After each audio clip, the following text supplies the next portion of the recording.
Okay, so I must have let go because they cut me off. Anyways, so to continue the story, she keeps trying to invite her shades on me, and I'm like, okay, this is just this, because the girls were like, oh yeah, she knows what she's doing, she's like the best, blah blah blah, and she was really nice.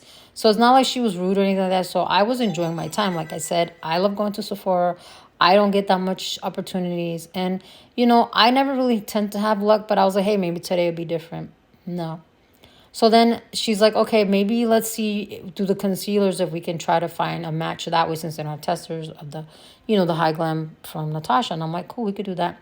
So I told her that I already did try the foundations, that according to the chart they have, they say if you try the concealer, if you pick one concealer, you should have the same shade in the foundation, that it'll be matched.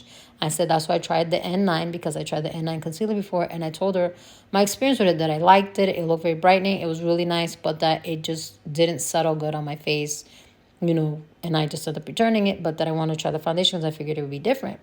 And I told her, I said, I love the foundation. It's just a little too light for me. I want to shade this a little bit darker. But as you know, the way Natasha has her color chart, it's really hard. It's not easy to pick a color, because it'll tell you get this one, which it did tell me one, and I tried it. It was way too yellow, way too light. So I was like, I'm a patient person. I'm like, oh yeah, let's try it. Let's give it a shot. So then the other one, she was like, yeah, in this concealer, I actually use this one. And then I'm like, that one looks a little yellowy to me, but I was like, it's not that bad. I was like, maybe it'd be different. And then online, it looks totally different than it did, the concealer to the foundation, right? Cool. So we're just there for a while, and then that's when I found out from the manager, they don't know when they're going to get the tester. So I guess the girl, I don't know if she got frustrated with me, she got tired with me, whatever, but they passed me on to another person to help me out, right?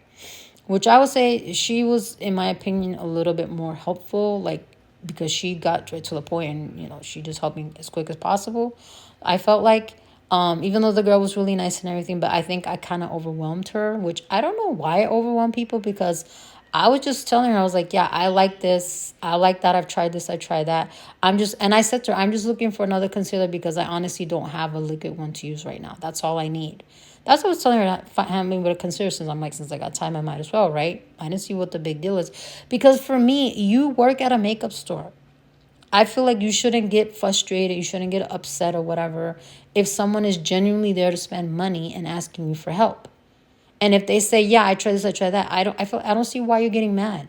It just tells you that I am someone who is trying out makeup. I don't see what the issue is. That's just me.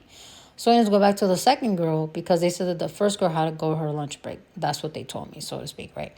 So then this girl, she helped me out, and she was like, oh, try